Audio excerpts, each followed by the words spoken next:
Welcome to Club Fitting Chronicles.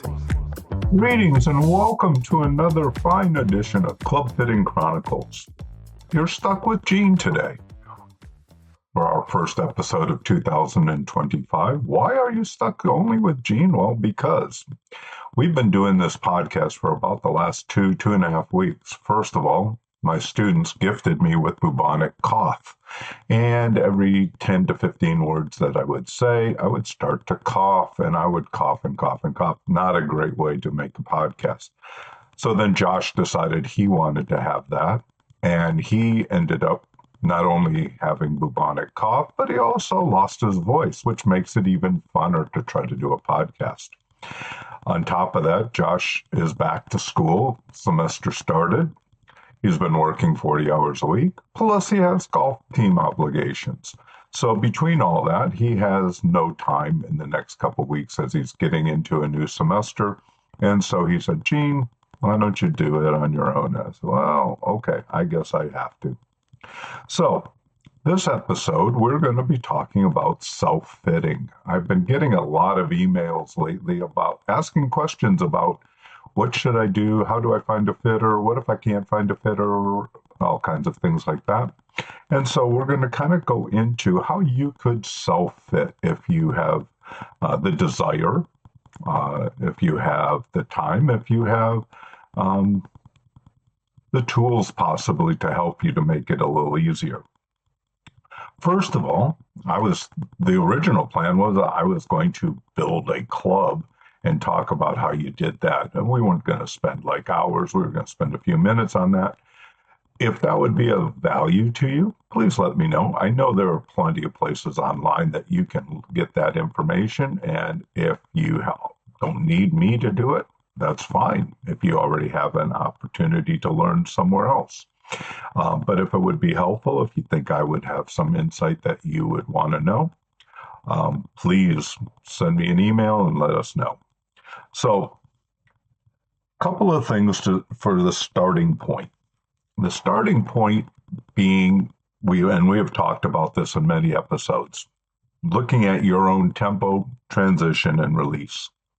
When you're looking at that information, that kind of is a guide to where you're going to start with shaft selection.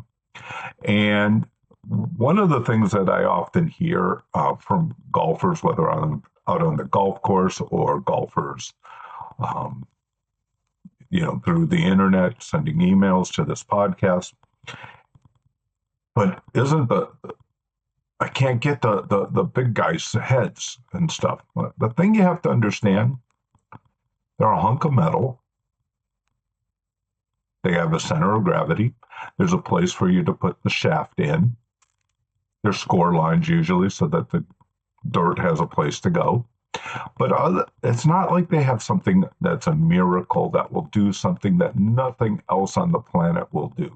There are, I have played with everything under the sun. I have played with a lot of component companies, clubs. I've played with other companies, clubs. The one thing I haven't played a whole lot with is major manufacturers. And the reason why? Either they don't make what I need, or I don't feel like paying the price for what they want to sell me. So if I'm looking at myself and my tempo, we know what that is. How fast do I take the club back? My transition, I get to the top. Is there a pause? Is it general a slow acceleration coming down to the head? Is it I look like I am pulling down as hard as humanly possible? And then the release, when I am at waist high, where's the shaft pointing? Is the shaft still pointing upward? Is the shaft pointing like halfway between 90 degrees and straight? Or is the shaft straight? One of those three positions. So if I am a early releaser, I'm a 1. If I'm a smooth transition, kind of slow or a little pause at the top, I'm a 1. My tempo, people say, can I play through in the middle of your swing? You're a 1. 2s, probably what you see in 70% of golfers. Transition, again, probably about 70% of golfers not holding the angle, but not totally releasing it and having a straight rod. And then tempo for a 3, quick. Transition, looks, John Rahm pulling that thing down. Release, holding it to the bitter end. Another person I think of as Sergio with the 3, holding that release a long time before that happens. So if you're in the 1 range, generally speaking, you're looking for shafts probably 60, 70 grams and under, especially if you're a 1, 1, and a 1. If you're more in the 2 range, and again, you can be in a couple of different, you can be a 1, I'm like a 1.5 tempo. I'm like a 2.5, 2 transition, and I'm a 2.5, 3 in my release. Okay. So you don't have to, you're not going to always be just, a 2, a 2, a 2, a 3, a 3, a 3, whatever. So if you're in the more in the 1 range, you're looking for a shaft 70 grams and under, probably for irons, for woods. But right now I'm talking more about irons. If you're in the 2 range, you got a huge range. You can go from like 65, 70 grams up to 120 grams. Really, then it depends a little bit on your strength. How old are you? How physically strong are you? If you're very physically strong, you don't want a 65-gram shaft.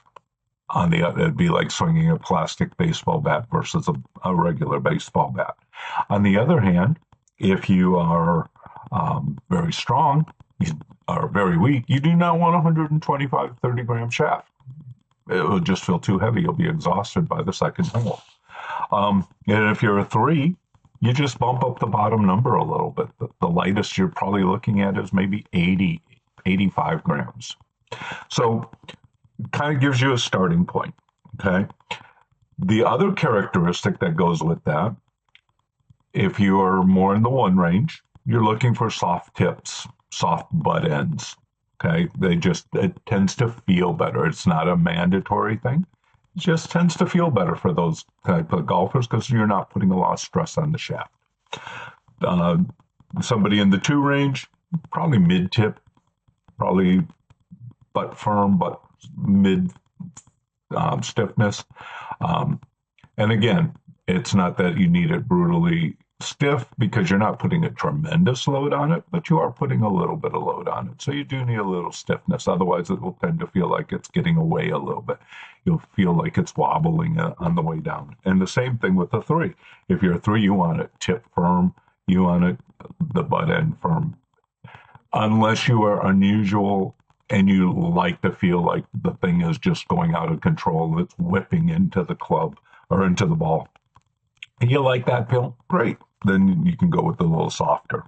But the big thing is generally speaking, having that range, that's a good starting point. Then the next thing you need to kind of come up with is, okay, how do I find that out if I'm not sure what I need? So one of the things that I have done in the past for friends who, they're living 2,000 miles away, it's really hard for me to, it's not hard to ship it, but it's costly to ship them, like all kinds of clubs. What we'll do is, I said, go to the golf store, Goodwill, or if you have any other secondhand type stores. Don't go secondhand to golf store. Those are going to cost you way too much. All you need is a cheap club. And what you want to do is you want to look and see, can I find something in that weight range of shaft? You might see some graphite shafts. You might see some steel shafted clubs. You're not worrying about the head. Oh, I don't like that head stuff. That's not the purpose. The purpose is for you to, and I always encourage my friends, get something on the lighter end of the spectrum that you're looking at. So for instance, if it was me, I'm looking for something probably in the 80 to 100 gram range. That's probably my sweet spot. So what I'm going to do is I'm going to see if I can find something around 75, 80 grams. And most of the time the shafts will have that on the label. If not, go home or get on your phone, check on the internet, see if you can find that shaft. How much does it weigh? Once I've found that, now I'm going to go and I'm going to go outside because my wife would really not like seeing me swinging a golf club inside. And I'm just going to swing it. And does it give me enough feel like, can I hit the ground? Does it, again, not sticking it into the ground? Can I find the ground with the bottom of my swing? How does it feel? Does it feel too light? And again, you might wash the grip first because the grip is probably old to give you a little bit of better control of the club. But take some swings. And then the other purchase that you need to make is some lead tape. And just to give you an idea, this is 1 gram of lead tape, of one kind of lead tape. This is 1 gram of another kind of lead tape. Obviously, this is the 3M stuff that I've talked about in the past. And this is the other stuff that you can get through a lot of golf club supply places. Or you can go, like if you have a Dick's nearby, this is what they're going to sell you. So anyway, you're going to take some lead tape, and after you've swung, you go, I think I need it a little heavier. The question that you have to ask is, where do I need it heavier? Do I just need it heavier? Or, I'd like to feel more weight on the bottom of the club. That's a you question. But if you think it's that I need to feel more weight in the shaft, what I do, this is my 5 hybrid, and here's some lead tape. Why did you put lead tape on your hybrid, Gene? Well, because this shaft, once I cut it and had it ready to insert into my 5 hybrid, weighed 73 grams. This is an iron to me, and it's like a half an inch longer than what my 5 iron would be. And my irons weigh 87 grams, the shafts. 73 is a lot less than 87. So what I decided to do is, right about here is 14 inches from the grip. I just needed the shaft to weigh more. So I added lead tape, and then I don't rub it in right away. I just kind of touch it to the shaft.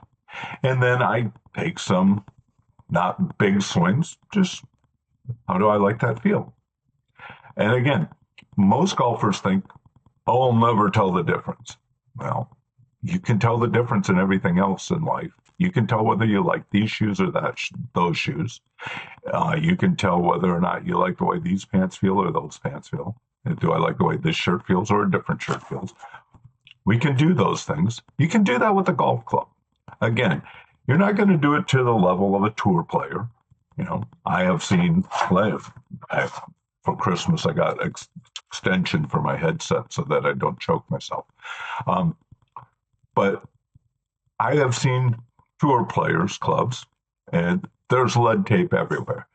There's stories of Corey Pavin. He had lead tape on the tip of his irons up in this area. I forgot which iron it was. A friend of mine had worked on them. And he was instructed, do not touch that lead tape. If that tape comes off, you're dead. I don't know if he said that or not, but that was what my friend told me.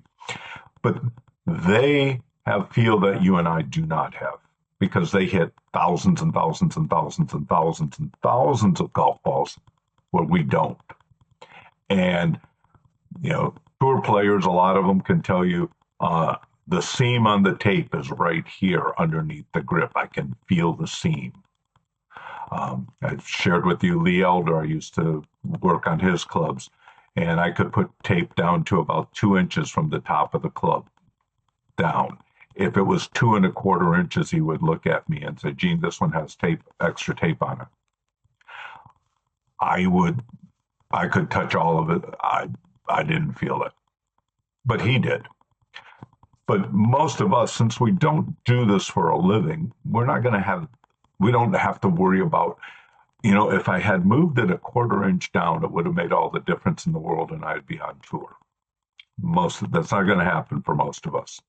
What we need to worry about is what gives me the better feel. And for me, again, putting it there, I had originally put some of it down here.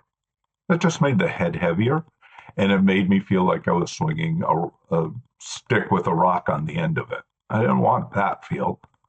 I wanted just a little bit more weight for my transition and my tempo, because I was getting too quick with this, which then caused my transition to get out of sorts. So with the trip to Goodwill and my lead tape, I can kind of find what do I like to feel? How much weight do I need to feel? It would be helpful if you had a scale to add, know how much weight you're adding. You can get one at Harbor Freight for like $25, $20. Or if you already have a scale, you're dealing with, grams, so it needs to be something sensitive. But now you have an idea. Okay, I need something in the 85, 90 gram range. I'm a 2, and a 2. So, I'm looking for something mid-tip, stiff. I'm looking for something, kind of butt stiff, but mid. It kind of is up to you what you like to feel, but I'm looking for that range. What do I do next? Well, there are a lot of golf companies. There are a tremendous amount of component companies. Now, number one, if you bought something at Goodwill and you absolutely love the way the head looks, and you don't like the shaft, and you need something heavier because you've already gone through that thing, you can heat the head up, and pull the head off, and you got part of your golf club already. For most of us, that's probably not going to happen because most of those clubs are like bladed irons from the 70s, and I wouldn't recommend using a bladed iron, especially unless you're out on tour. But there are companies like Hireko, Hireko, Monarch, Monark, or Value Golf, GolfWorks. Now, the first three companies that I mentioned, and there are many others in that range, those are just companies that I've used in the past because I needed to find something, and that was the only, maybe it was the only place I could find. Hireko, they were a local company in Southern California, and I used to get a lot of grips from them. I used to get a lot of weights and things like that from them. They use something called open source heads. And all that means is they were designed, and the model is available for anyone to make their own. You can put your own label on the back sides on a lot of them. They're fine heads. They're not super expensive. Why? Because they're open source. You can buy them in a lot of different places. So one company isn't going to say, we're going to sell you that head for $75, and then you flip over to this one and they got it for $12. You're not gonna buy the $75 one because you're thinking $75 will make the ball go further. But you can buy a head. What head do I buy? Again, there's all kinds. They're going to give you all kinds of information. It's a lower center of gravity. You kind of look at the specs and you notice that the toe is 2 millimeters shorter than the toe of the higher center of gravity head. Yeah, well, okay, it dropped a quarter of a millimeter. Is that going to make the difference? No. But if it helps you mentally to go, wow, I need help getting the ball up in the air, I'm going to get a lower center of gravity head. Wonderful. When I'm buying, I sometimes use those heads for my demo clubs because now I don't have all the club connects and things like that going. So I'm gluing them in, and I just pick the head that's either on sale or the head that looks, okay, that's a decent enough looking head. and I buy those, and I'll purchase 6 irons because that's what I tend to use for fitting people. For yourself, what you get to pick, you know, what's the longest iron you think you're going to have? I would look at the lofts to make sure that the loft works for you. But pick a head. Now, if you don't want an open source head, you want something that was uniquely designed, go to GolfWorks. You're going to pay more for it. The heads are fine. You know, there are a lot of people who use GolfWorks heads, and you know, you can get irons, you can get hybrids, you can get drivers, you can get wedges, you can get putters. They're all great. They're all well designed. It's just a matter of how much do I want to pay.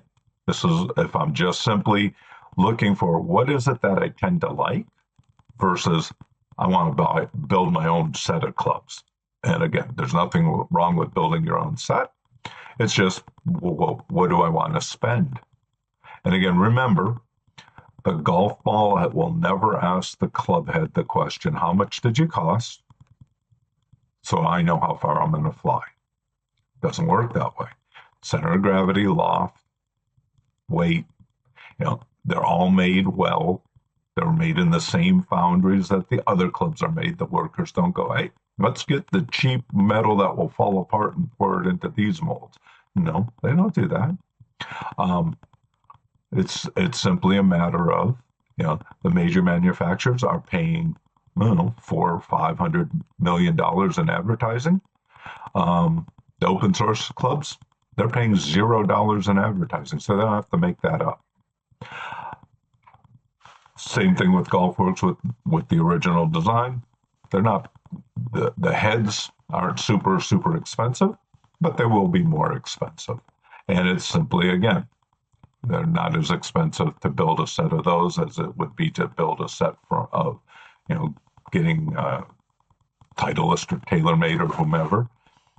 You know, they are paying for marketing, and you know, just think of how many times you see the commercial. Okay, each time you see the commercial, actors are getting paid, or the people on the thing are getting paid. Plus, I had to pay for the time. Plus, I had to pay to make the commercial. You're paying for that. So, you picked out a head. Okay.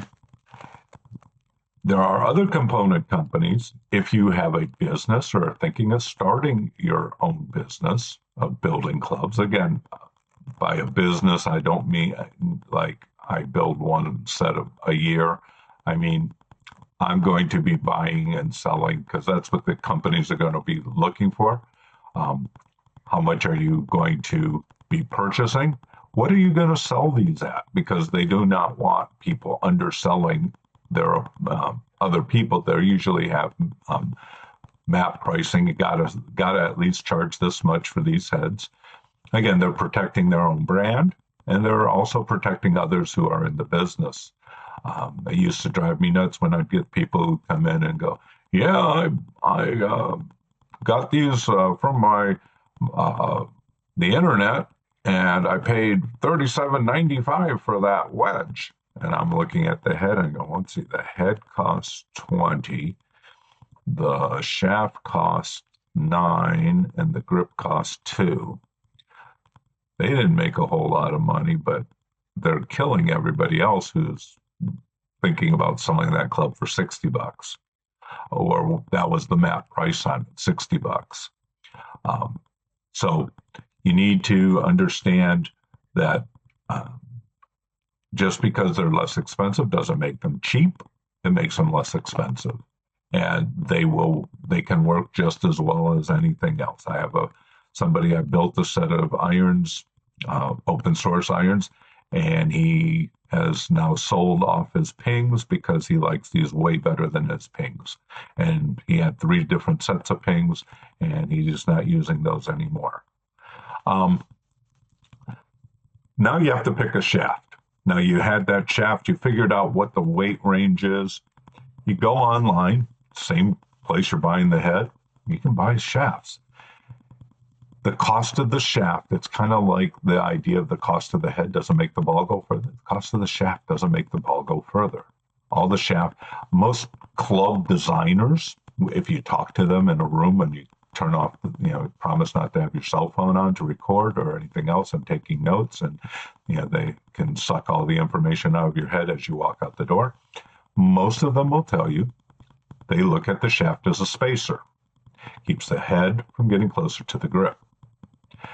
That tells you how much the value of the shaft is if they can get it for cheap enough, and if they can get a label on it that makes you think that this is really expensive, then that's a great shaft for their club. They do take into account, okay, who is the market for this club? They're not going to put something that is brutally stiff in a ladies' club, tip stiff, butt stiff, and they're not going to put that into a women's club. It will be appropriate for that person, but there, a lot of times you'll see little labels "made for" on the shaft. That means it's not what you think it is. It's kind of has some of the properties of it, but not the whole kit and caboodle. And there's the bubonic cough. Just because the shaft costs a lot, it still doesn't mean that it's the best shaft in the world because it costs more. I have shared this story before. I'll share it again. In my driver, when I was in San Diego County, we had a great relationship with Mitsubishi. We had a great relationship with Aldala. We had a great relationship with Graphite Design. We had great relationships with KBS and Nippon and everybody. And the shaft companies, I would get, a shaft sent to me every now and then. Gene, put this in your driver. Well, I know why they wanted it in my driver, because what was I going to eventually someday get to do? Go out and play golf again, maybe on the weekend. And people would look and see, oh my God, yeah, he's playing this. I should play that too. Kind of the whole idea of why they make all the fancy colors and stuff on where you can see them, because if you look back at shafts in the 90s, you didn't see a whole lot of color. Now you see design and color. Why? So you know which shaft you need to buy, because the guy who is nothing like you is hitting it. So you need it too. Well, I had the shaft that Mitsubishi shipped me. The retail, if you came into my store, I was supposed to sell it to you for $350. It was a nice shaft. I liked it. It was fine. I had made it at 43 3/4 of an inch. And one day I decided, you know what? I want to build this to 44 1/4. And I didn't want to put a butt extension in it. I don't remember. I think part of the reason is I didn't want to, I didn't have a butt extension for it. And the other reason was, well, I don't want to have to take the butt extension out if I decide I like it. And I don't remember if there was another reason. I think I just decided I'm tired of looking at the same thing for the last 3 or 4 years, 5 years. So I was at I went and found it. I was at I think Vans Golf in our area, and they had a UST Pro Force 55 shaft. And I thought, well, that's an interesting shaft. And I went to one of my places that I buy shafts from. They wanted way too much money. They wanted $75 for it. It's not a $75 shaft. And I found it because of still having, being a club builder, I still get some special pricing from time to time. And I found it and it was $30. It was on sale. So I had a $350 shaft and now I have a $30 shaft. I put it in, built it a little longer. Feels exactly the same. I hit the ball the same. The only difference is it's a half-inch longer, and I didn't have to have as much weight on the head to get the swing weight that I wanted. So when you're looking at it, things like FST is made by KBS. Okay, so if you see an FST shaft, don't think, oh, what's that? It's a fine shaft. Apollo, it's a fine shaft. But you're looking for what matches your needs. weight-wise, tip-wise. Now, the one thing you will see is, when you're picking flex, think about things like, okay, what do I really hit to make the ball go 150 yards? If I'm really hitting a 7-iron, a 7-iron, a 6-iron, probably looking at a regular. If I really hit and it's not like it's rolling out after I thinned it 100 to 150 yards, an 8-iron or a 9-iron, okay. If I'm flying it there, and there's not a tailwind of 20 miles an hour behind me, probably looking at an S. But again, if my release is not like I'm not holding it to the bitter end, and you can have somebody videotape you to see, I'm not holding it to the bitter end, an R might feel better because you're not putting a great amount of load on that shaft. And so if you currently have an S and it feels a little harsh, try the R. What I would do when, for my friends, I would then, we figured this out. I put, come up with the shaft that, based on the characteristics that they had, based on the weight that I needed. I would ship them a club and I would make it 1/2 inch longer, and I'd put a piece of tape 1/2 inch from the top of the grip cap where you measure and say, okay, grip it below this point. If the shaft feels a little tiny bit soft, too soft for you, when they would ship it back to me eventually after they had tested it, and I could pull the head, cut off 1/2 inch. That's stiffening the shaft up, but probably enough for them to like it again. Ship it back to them. How's this? I like that better. Okay, great. Make note. Okay, that's what I did to that shaft, because all the shafts have trim instructions.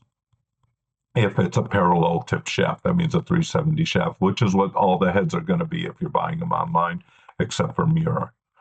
So you bought the shaft, put the shaft in.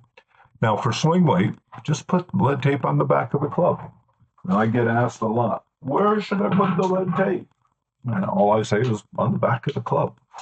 You're not adding enough weight for it. You're significantly changing the swing weight. This is my 60-degree Tom Washon wedge. And you see I have lead tape there. Why do I have lead tape there? Because it's easier for me to throw some lead tape on the club than it is sitting there playing around and taking the club apart, putting it back together to get the swing weight to where I really want it to be. In this case, I went to, I also have lead tape on the shaft. I went to a Nippon wedge shaft, 105-gram wedge shaft, and I needed just a little bit more, because what do I tend to do with the 60-degree? I choke it down a little bit.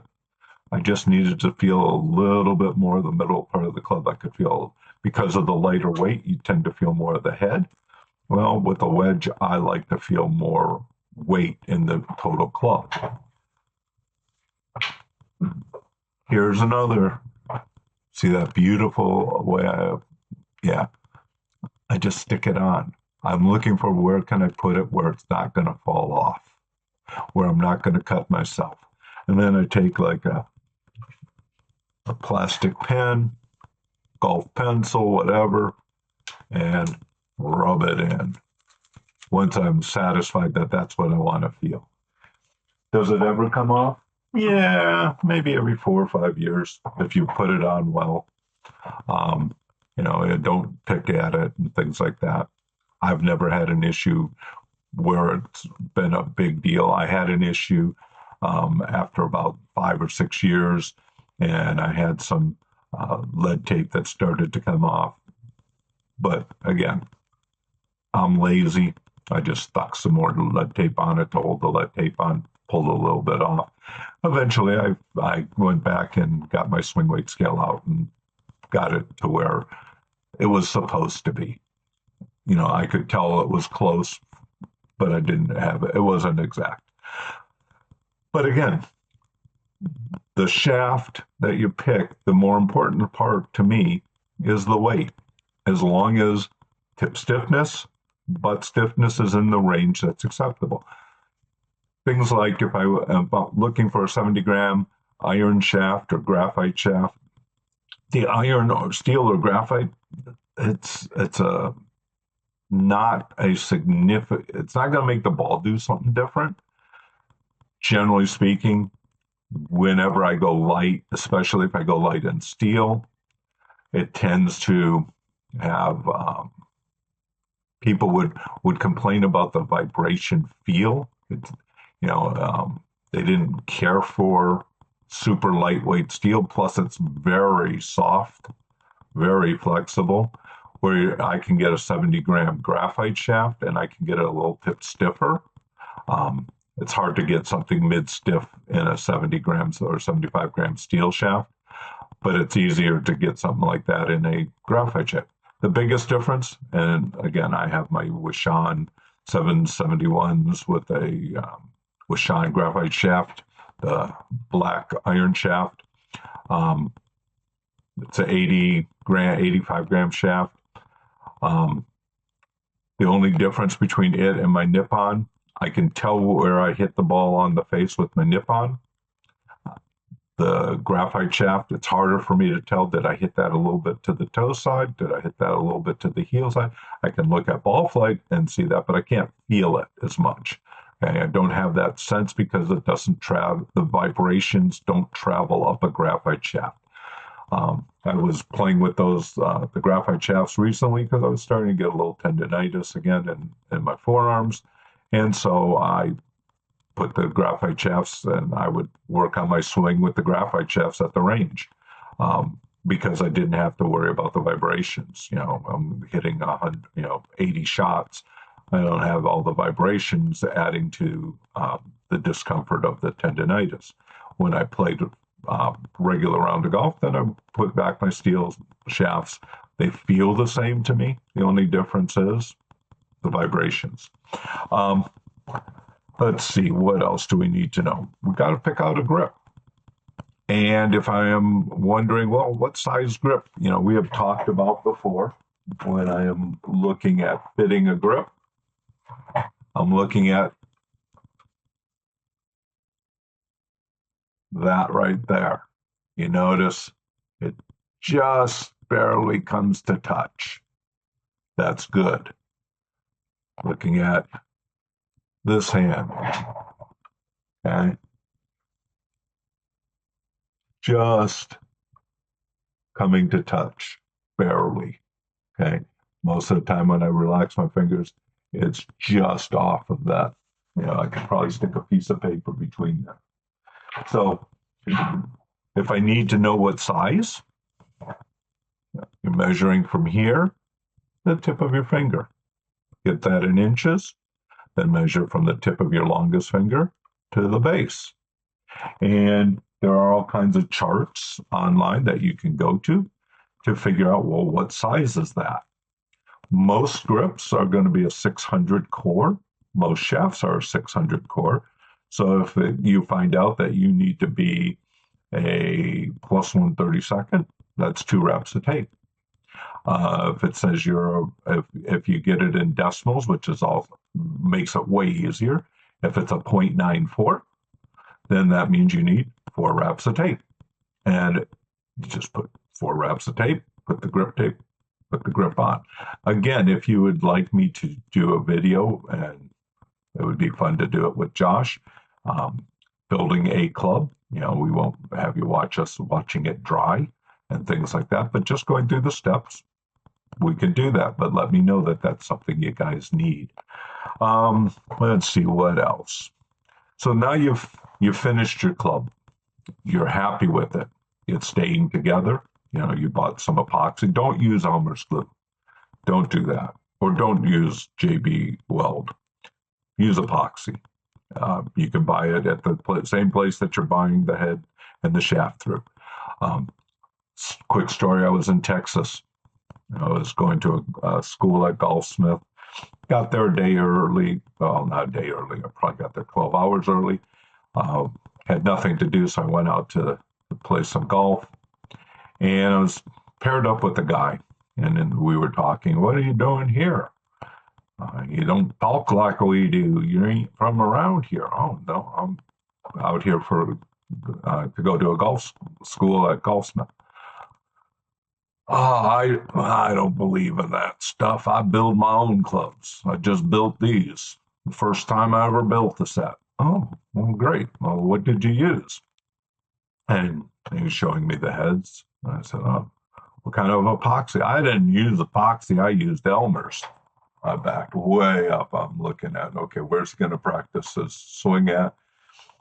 He gets up to the first tee, hits the ball. The ball goes about 20 yards. The head goes about 120 yards. And I said, you only got 13 more swings before you're done because Elmer's is not going to hold the head on. You have to use epoxy. It's got the sheer strength of the epoxy is what makes it a kind of a unique thing. You're not going to glue two things together. You can pull them apart. It's the twisting. That's what you're looking for, and that's what the epoxy is for. So you know that everything is set. It's good to go. Go to the range. Again, you might not love that head that you. And this goes back to the Goodwill head. You put some tape on it. You got the weight to where you want it. You now hit it. Put some masking tape on the face. Where am I hitting it? Am I liking the way this feels? And compare it. Compare it to what you're used to or what you've had. Yeah, I like this. Bring the lead tape with you. Add a little bit of lead tape. Same thing when you build the club. Okay. You may need to make some alterations. There are many times where I would, when I've built myself as clubs, I will add, like, let's say I want to get the swing weight up to D3. I will get the swing weight up to like D2, D2 and a half internally. And then I'll do the fine tuning outside because I might end up wanting it at D3 and a half. Might end up wanting it a little bit, higher, But if I put too much weight on the inside, I can't make it lower. Well, I can, but I don't want to have to take it apart to do that. So fine tune it, get it to where you want. If it means putting a little lead tape by the grip end because you're not feeling the butt. How much lead tape? I don't know. It's your feel. Same thing on the shaft in the mid at 14 inches. If I don't want to change the swing weight, put the middle of the tape at 14 inches and then go either way from that 14-inch mark, put it down, and that won't change swing weight. It's just going to give you a little bit more weight feel. Okay. But the biggest thing is have fun with it. Golf is meant to be fun. And if you get out there on the, and you've discovered that, hey, I can actually do this and I can make it. You can always go to a club maker or find somebody who makes clubs online and say, this is what I'm looking for. And, ship them the whole set. But if you made one, you can make the rest. It's not hard. The big thing is finding a head that is at least pleasing enough to the eye that you can hit it. And it's not going to be, well, that head's going to fall. No, the heads don't fall apart. I've had component heads. I still have my snake eye wedges. That was from the early 90s. I still pull them out every once in a while. The reason I don't pull them out more often than once in a while, because I wore out the grooves over a 15-year or 10 years of playing with them. But components, great way to go if you want to fit yourself, if you have nobody around who can do it for you. And it's less expensive. And you'll learn a little bit. You'll learn that, there's a lot of stuff out there that I didn't know about. And if you're not sure what kinds of things you need, should I buy some of this? You're going to need to get a ferrule. You're going to need to, have those usually come in packages of 10. So you're going to have 9 of them rolling around somewhere. You need to get some epoxy. You need to get a stirring stick. You need to have somewhere way of making sure that you're getting equal parts of the epoxy. And it's not like if it's not exactly 50-50, the thing will fall apart, but you can't have it 60-40. You need to make sure you stir it enough. Sing the Jeopardy song. Make sure you stir it for at least 30 seconds. I usually do the Jeopardy song twice because I want the chemical reaction to take place. Because how do I know if the chemical reaction's taking place? When I stop stirring, if I see some bubbles, I know I'm probably there. Picking out a grip, it's up to you. You can buy grips for $2 online, $2.50. If you're not picky about what the grip is and you're just wanting this is for my figuring out what I need, wonderful. Or, hey, I always wanted to try that grip. Okay, great. You're going to need some grip tape. Do you need a full roll? No, if you're not planning on gripping, 13 clubs or more, no, you can buy, usually they'll sell them in like already cut pieces.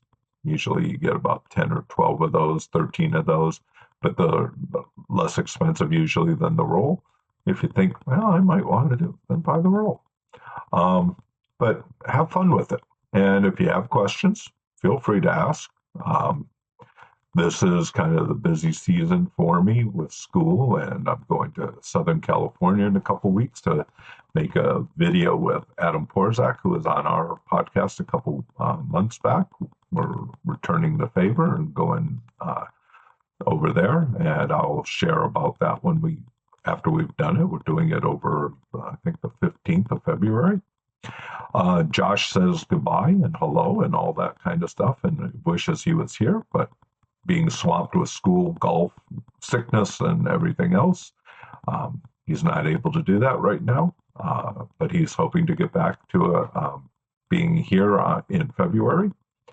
And with that, God bless. Hi, Sammy and Emma. Hope you have a great day, everybody. Thanks for listening. If you have any questions or comments, don't hesitate to email us. In order for us to continue equipping you with great knowledge and content, consider blessing our show financially by checking out the links in the description below. See you next time on Club Fitting Chronicles.